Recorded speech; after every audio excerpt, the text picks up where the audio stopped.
accueille nos invités. Benoît Gimenez, bonsoir. Vous êtes maire UDI des Garges-les-Gonesse.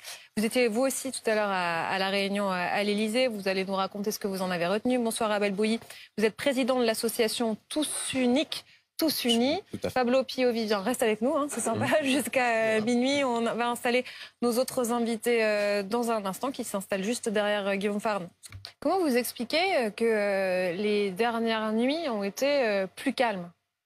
Je pense qu'il y a un certain nombre de sujets qui peuvent l'expliquer. Alors d'abord, il peut y avoir un sujet tout simple qui est celui du manque de munitions, notamment des mortiers qui à un moment donné ont été tellement tirés qui fait que ça devient compliqué aussi de se fournir là-dessus. Je pense aussi au gros réseau, et c'était le cas notamment à Garges-les-Gonesse, un gros réseau associatif. Moi j'ai réuni hier soir l'ensemble des acteurs de la politique de la ville sur ma commune et tout le travail qui a été réalisé justement par ces présidents d'associations, par les citoyens engagés qui de façon quasiment instinctive se sont réunis, sont descendus dans les quartiers pour aller échanger avec les jeunes, pour aller discuter. Et je pense que ces actes-là aussi contribuent aussi largement au retour au calme. Il peut y avoir aussi d'autres raisons. Abel Bouilly, comment vous voyez tout ça quand effectivement on dit que certains sont sortis des radars, qu'on parle de microchirurgie comme ça?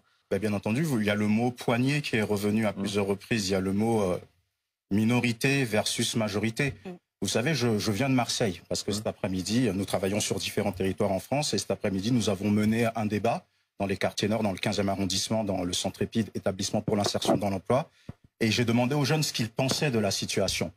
Et j'ai eu face à moi des jeunes très sensés qui condamnaient les actes de vandalisme et qui disaient que ça salissait leur image à eux qui sont la majorité silencieuse. Mais en même temps, néanmoins, on mettra l'adverbe que l'on veut, il y a ce sentiment de colère, ce sentiment d'injustice.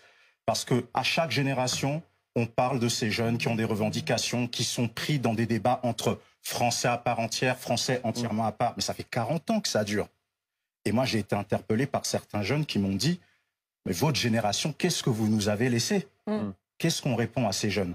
On va leur dire « Taisez-vous, ce que vous ressentez, ce ne sont que des fabulations, ce ne sont que des ressentis fallacieux. » Non, il y a un véritable problème. Il est important de revenir, ce que j'ai l'habitude de dire, et j'ouvre des portes ouvertes. Les 3 piliers de la République, la performance de l'école. Il y a encore trop de disparités d'un territoire à l'autre. Le décloisonnement géographique.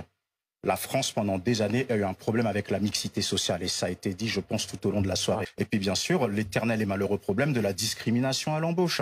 Ce sont des choses qui continuent. Des fois, on se retrouve face à des témoignages, des jeunes qui vous disent qu'ils ont déposé 50, 100 dossiers. Des fois, on peut même être étonné par le chiffre. Mais c'est des choses qui arrivent encore trop souvent, malheureusement.